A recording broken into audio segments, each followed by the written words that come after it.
So my first question, both of you, is why did you decide to join this commission? Yasmin, I'll start with you. For me, well, I mean, just to reiterate what Vivian just shared, but this is a unique composition of working group on misinformation. Like, I've been invited to many, and I've watched other ones, and they tend to be pretty homogenous and siloed. And this is, as evidenced by the co-chairs, this is combining people with cyber and government experience in Chris, civil society experience in Rashad Robinson, who runs one of the largest online racial justice organizations in the country, and Katie Couric, who represents traditional media. So this is not a group there's no groupthink. These are really lively commission meetings. There is no multitasking on these Zooms because it's such, it's really energetic and charged stuff. And I knew it would be, and it really is a unique, and it's a pride point for Aspen to convene diverse groups, but this is an absolute first for this topic, and I feel privileged to be part of it. Go ahead, Chris. So when I found myself suddenly unemployed in late November, I was thinking of like the letter I was supposed to write and leaving my desk to my successor in the incoming administration. And I had a list of things that I thought could benefit from some additional leadership and strategy. But there were two key things that really stood out to me that I was passionate about, and I thought that there was a great opportunity for the new administration to take on. First was stand up a ransomware task force, because it was a massive problem that was really going to cause some problems if we didn't get on top of it, and look what's happened over the last 7 months. The second was take a leadership position on disinformation. What I found after being in kind of the eye of the storm for 4 years was that there was a diffusion of responsibility problem, and that there was no clear leader on disinformation. The FBI had their part, the intelligence community had their part. You know, sitting where I was at DHS and in the cyber agency, we had our part. But it was always kind of like feeling around as you went about it. And it wasn't a priority. And of course, in government, nothing's a priority until it's a priority. And my takeaway and my recommendation was, one, you need to put somebody at a very senior level in the White House in charge of disinformation as a key advisor to the president. And the second thing was you need to have a public-private partnership style task force established to really get to the bottom of why things are like they are. Now, as January came about, January 6th came and went, and then the new administration came in, and you just saw across the nation the list of things that President Biden and his team would have to tackle when Aspen reached out, and with the generosity of Craig Newmark and his sponsorship, asked me to come in and, as the first chair, and we'd kind of figure out who was on it, I jumped at it because I thought it was that important. And if we could take 6 to 7 months or so to do a lot of hard work for the administration and for Congress and for industry, and we could turn over a roadmap, an action plan, then I think that was something that I could continue at least to give back to the community. And that's hopefully what we intend to do. So I want to just now step back and just ask you to talk about how we got here. Again, we just heard Stan McChrystal talk about how we came together as a country during World War II. We came together momentarily around 9/11, but it didn't last. We did not come together as a country around the pandemic. What has changed? What are the conditions that exist today that are causing us to be in this such intense, polarized moment? Go ahead. I think that disinformation and propaganda are the world's third oldest profession. We all know what the first is.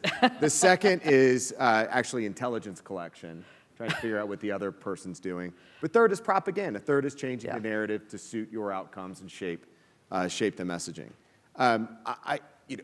Something that's occurred to me is that I'm really looking forward to are the studies about just how human cognition and society in general changed during the pandemic because of the loss of community, the lack of community, how community has shifted from actually being out in the neighborhood, going to the community centers, congregating at schools, and everything shifted to online and you're staying in your house. I have 5 kids. My wife's lucky enough to join us here today, get her out of the house. And like the way things changed in a year and a half, it's remarkable. And it changes the way you think, changes the way you engage. And all those communities went online. They went into various message boards and online groups.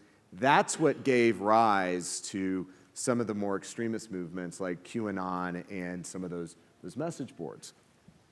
Think about how it was such a radicalizing moment and led us to this point where it's not just that truth doesn't matter anymore, it's that there are alternate realities that people live in. And what is the North Star? What is the trust center? And whether it's restoring trust, as Vivian said, I'm not sure what trust ever was, but going forward, how do we instill or somehow reintroduce some concept of what's real and what's not? Yasmin, you've been in this space for a long time, and I've known you for quite a number of years, and you've been working on issues around radicalization. In fact, you've done seminal work when it came to the recruitment and radicalization of ISIS members in the UK and had quite effective interventions there. So you've seen this happening. We're now seeing it more in our own country. How do you think why has it spread? It's interesting, actually, because part of the work that we get to do at my group, Jigsaw, is ethnographic research. So we work for a big technology company, but we get to spend time with humans in a more kind of profound way in their homes over several days to understand what's going on with the human being that is playing out online.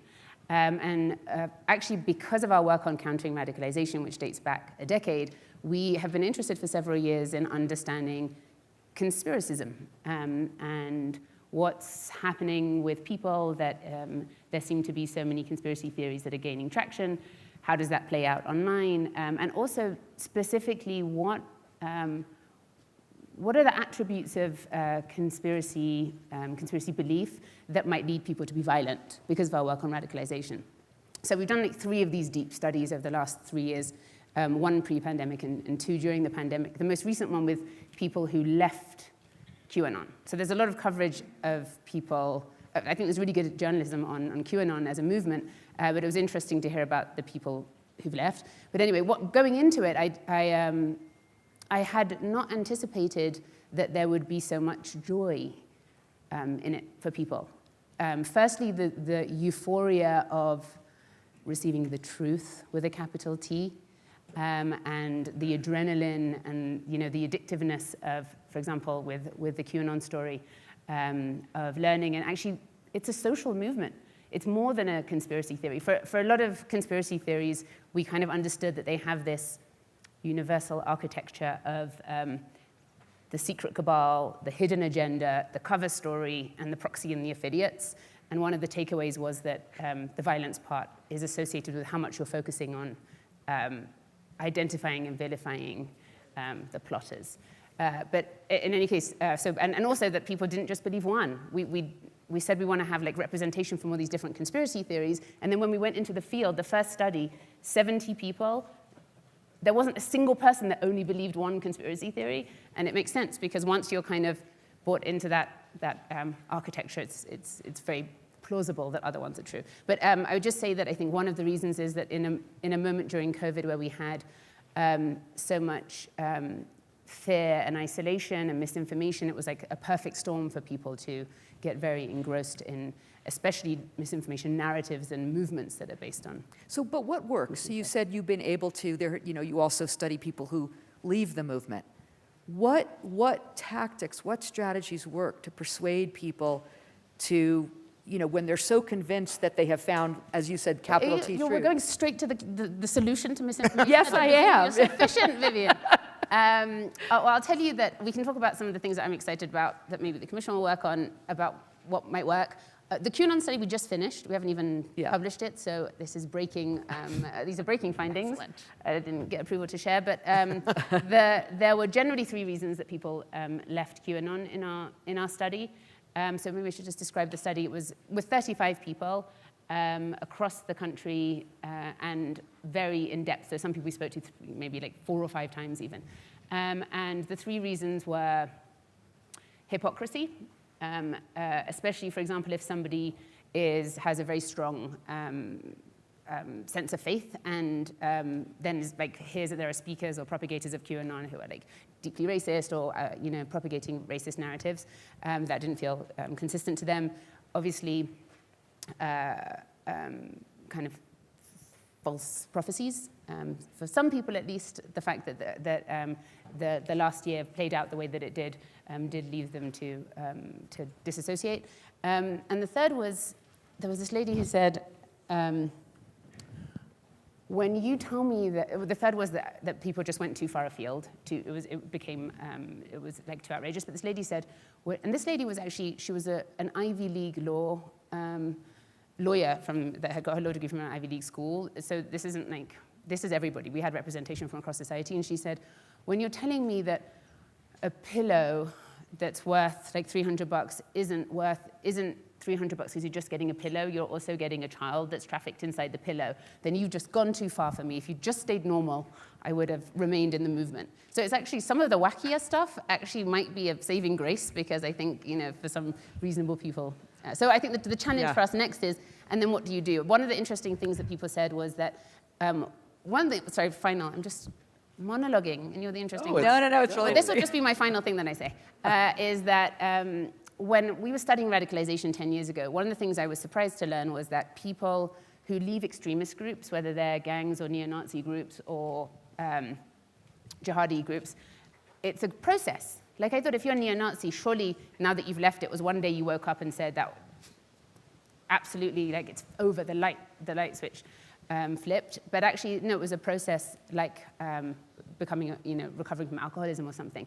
And it takes time, and you have to change your life, and you can relapse. It's amazing hearing somebody say that 9/11 was the waking moment for them, but then they still felt drawn back into violent Islamism. Anyway, but I understood that comparison, and people who left QAnon said, I know that this is not what it claims to be, but some of the narratives suck them back in, and their online environment, because algorithms start to reflect what you've looked for and what you've enjoyed watching before, and you've subscribed to pages and groups. And so I think that's a really interesting problem from a tech perspective, is how do we give people a fresh start?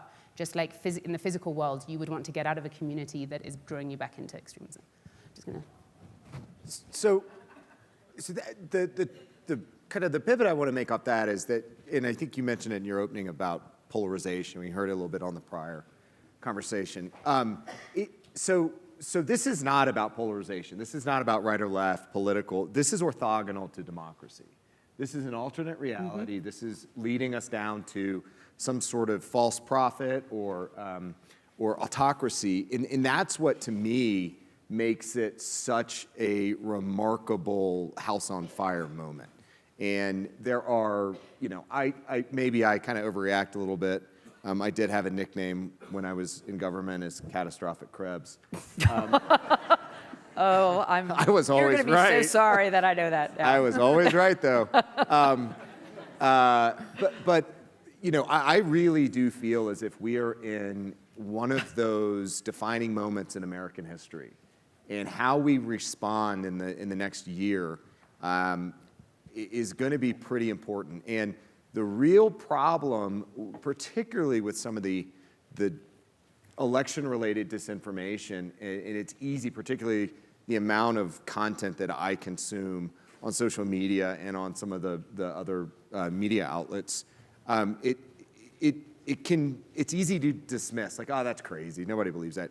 The problem here is it's cumulative. It aggregates, it builds, and it spins out into these additional stories that become very, very, very difficult to debunk, because you tell a big lie long enough, that's what becomes the accepted truth. So let's talk about, you touched on it a little bit, Yasmin, but let's talk about the role of the social media platforms here.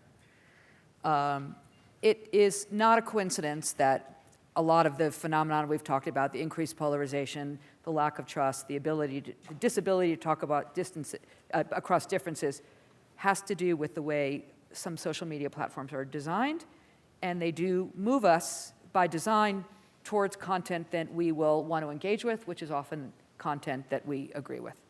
So what did you see, Chris? Let's start with you. in your role in government, particularly around issues as you were preparing for protecting the election and then, immediately after the election, how did you look at the social media platforms and what do we need to do there? So I'll say this. So 2016, I think, was an eye-opener for a lot of people. And what, I tend to call the 2016 election and the Russian interference our Sputnik moment. And purely for the reason, I think it was the first time that the American people kind of grasped the fact that cyber issues and disinformation could be destabilizing to democracy. And so as we built out the plan for protecting the 2020 election, while we started initially in the cybersecurity space, ultimately through 3.5 years of scenario planning, we ultimately landed on the spot of it was going to be a perception hack. It was going to be disinformation that was ultimately the thing that would disrupt or lead to a potential disruption of the election. Okay, so as we sat back, we had to think about who our key partners were, because the government's not going to fix this all alone. Who do we have to work with? So just right out the gate, we were working in a collaborative fashion with the social media platforms, and I will give them a whole lot of credit for stepping up their disruption activities. It's not a week that goes by that Facebook, for instance, doesn't talk about one of their, disrupting a coordinated and authentic campaign. That said, those are, just like we were in CISA operating at the security operational level, that's what they were doing within the platforms. What we have to have is a shift at the top about what is, within acceptable bounds and how the platforms themselves, the algorithms, actually generate those outcomes. You could actually probably, from a disruptive perspective, create a condition where you don't have to deal with disrupting the coordinated and authentic behavior campaigns because the platform itself does not tolerate, is not permissive enough for those things to happen. How was, just a quick follow-up, and then I want to ask you a question related to the platforms. You talked about, of course, that Sputnik moment of 2016 when we saw the kind of manipulation that was coming out of the Internet Research Agency, which of course is an arm of Putin's government. As we move towards 2020, how much, what did you perceive as the balance of what was foreign intelligence services versus homegrown, or a symbiosis between them? So the first things first. So the Internet Research Agency, or is it evolved into what was known as Project Lakta, was sponsored by a gentleman named Prigozhin, and he's literally a chef. He's Putin's chef. He also is one of the supporters of the Wagner Group, that sends mercenaries into Africa, North Africa, and the Middle East, Syria, for instance. So this guy's a jack of all trades, and none of them good. Is he a good cook, at least, though? I would not eat anything. I mean, we've seen what happens, right? So I could riff here, but we don't have enough time. What happened, though, because the government stepped up, because the intelligence community and the FBI were more focused on disrupting disinfo out of St. Petersburg, and the platforms stood up and did their work, what happened is we took the ability of certain techniques off the table. So they had to change their behavior. So then they started moving out of Russia. They moved for the 2020 election. They stood up operations in Ghana, Spain, and Mexico. And they were, in the Mexican case and in the US, they were using proxies paying out-of-work US journalists to write stories. So they evolved their techniques because we made them change. And that shows that we're dealing with an intelligent adversary. Now, to the punchline, 2020. They didn't have to do a lot, right? I mean, there was enough disinfo about mail-in ballots, about even COVID, that gave just plenty of fodder. And that's really this sort of insidious thing about the way that foreign intelligence services work, is there's always a kernel of truth. There's an element of fact that they push and they propagate. And their idea, they're not trying to get you to actually, most of the time, to make a single decision. They want to undermine confidence. They want you to lose your grasp of reality and that your government, our government, is doing the right things for us. And that, again, that when you talk about restoring trust, that's what we're trying to get back to a position of understanding what reality is. Yasmin, coming back to the platforms, and we should disclose that you were part of the broader Google family. What can the platforms do that they are not doing today? Chris makes an excellent point about the excellent work that the Wait, so platform... he gets to say that the platforms can make themselves inhospitable to... Yeah. Ask him, he said it. I didn't say it. That's not fair. I have to say how. Yeah. I think one of the things that Chris said is that makes the problem really difficult is if it's real people, I mean, the basis for prosecuting the foreign influence campaigns was that they were foreign. That's the easy part. And they were they were pretending to be other people. Right. Yeah. If it's organic activity, then I don't know if you're all familiar with the term that the platforms use, that they don't want to be arbiters of the truth because they can't be. Firstly, we don't share a sense of truth, and it's technically kind of very challenging for them to do that. So they have. I think the area where they've invested, incredibly. Is in algorithmic approaches to spotting, first it starts with they have some policies about what's allowed and what's not allowed, and they add to what's prohibited all the time. So for example, QAnon didn't used to be prohibited, and now it is on most major platforms. So they add to it all the time, and then they train these algorithms with real videos and posts to spot that type of content, and then they go after it algorithmically. So that's really impressive how sophisticated these algorithms have become, and they're going to become much more sophisticated, which is promising. And they're still not going to get us to where we want to be in terms of tackling misinformation. So one of the areas that I'm personally really interested in, and we've done a lot of, I think, really promising research with academic partners at Jigsaw, and I think is a big opportunity for platforms, is how can we help people once they are confronted with misinformation? It's laudable and vital that we try to prevent them to be, from being confronted, but not even all misinformation will be, policy prohibited, and algorithms aren't perfect at finding the stuff in any case. So what can we do? And the behavioral sciences community of researchers has some really promising strategies that I would like us to adopt. I'll just give it, what we do basically, by the way, right now as an industry. If you're seeing misinformation, we'd like to put a fact check there, or we put a label that tells you something about the information that you didn't know already, which is good. Like the studies suggest that does work. It does help people correct false beliefs a little bit. And that little bit is really fragile if you had pre-existing beliefs, that are contrary to that information.